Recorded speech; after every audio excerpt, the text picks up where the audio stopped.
ఒక 4 కిలోల ammonium nitrate, కొంత ఫ్యూయల్ ఆయిల్, ఒక 2 కిలోల ఆర్‌డీఎక్స్ ఇవన్నీ ఆటోమేటిక్‌గా నడుచుకుంటా వెళ్ళి ఒక ప్రెషర్ కుక్కర్ లోపల దాక్కున్నాయి.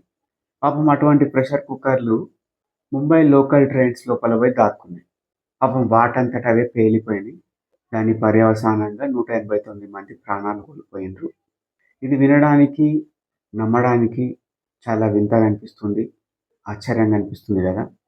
మహారాష్ట్ర లోపల వివిధ రకాల పార్టీలు రూల్ చేసినాయి ఈ కాలం లోపల. కాంగ్రెసు, కొద్ది రోజులు శివసేన, కొద్ది రోజులు బీజేపీ, మధ్యలో కొంతకాలం షిండే శివసేన వీళ్ళు రూల్ చేసిర్రు. సెంట్రల్ లోపల కాంగ్రెస్ గవర్నమెంట్ ఉండే. తర్వాత భారతీయ జనతా పార్టీ గవర్నమెంట్ వచ్చింది. ఇన్ని రకాల మార్పులు జరిగినా గానీ ఒక కన్సిస్టెన్సీ ఉన్నది.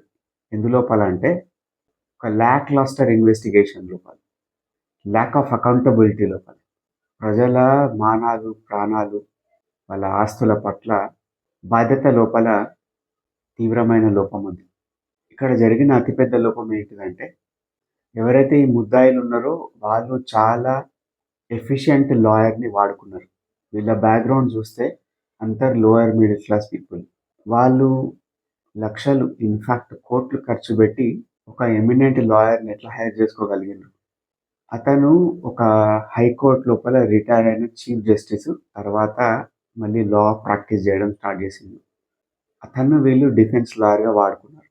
మన దేశం లోపల ఏ విధమైన ఎవిడెన్స్ అయినా గానీ ఇండియన్ ఎవిడెన్స్ యాక్ట్ ప్రకారంగా సేకరించాలి.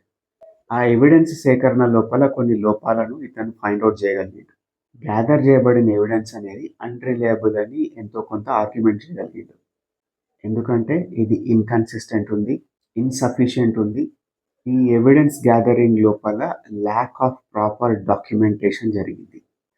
ఎవరి దగ్గరైనా స్టేట్మెంట్ తీసుకోవాలి అన్నప్పుడు ఒక మెజిస్ట్రేట్ ముందట ఆ వ్యక్తి యొక్క వాంగ్మూలం తీసుకుంటారు. కానీ ఈ కేసు లోపల ఏం జరిగింది? కొన్నిసార్లు మెజిస్ట్రేట్ లేని సమయం లోపల పోలీస్ అధికారుల సమక్షం లోపల ఎవిడెన్స్ గ్యాదర్ చేశారు, వాంగ్మూలాలు తీసుకున్నారు. అది కోర్టు ముందటికి వెళ్ళినప్పుడు స్క్రూటినీ లోపల నిలబడుతుందా? రెండో ముఖ్యమైన విషయం ఏంటిదంటే ఎవరైతే ఈ అక్యూజ్డ్ ఉన్నారో వీళ్ళని ఒక రకంగా హ్యూమనైజ్ చేశారు.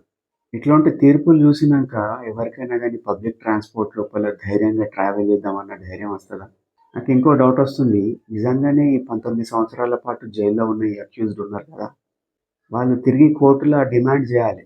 ప్రతి ఒక్కరికి ఈ 19 సంవత్సరాల పాటు అకారణంగా జైల్లో ఉంచినందుకు ఒక్కొక్కరికి ఒక 100 కోట్లు ఇవ్వమని అడగాలి.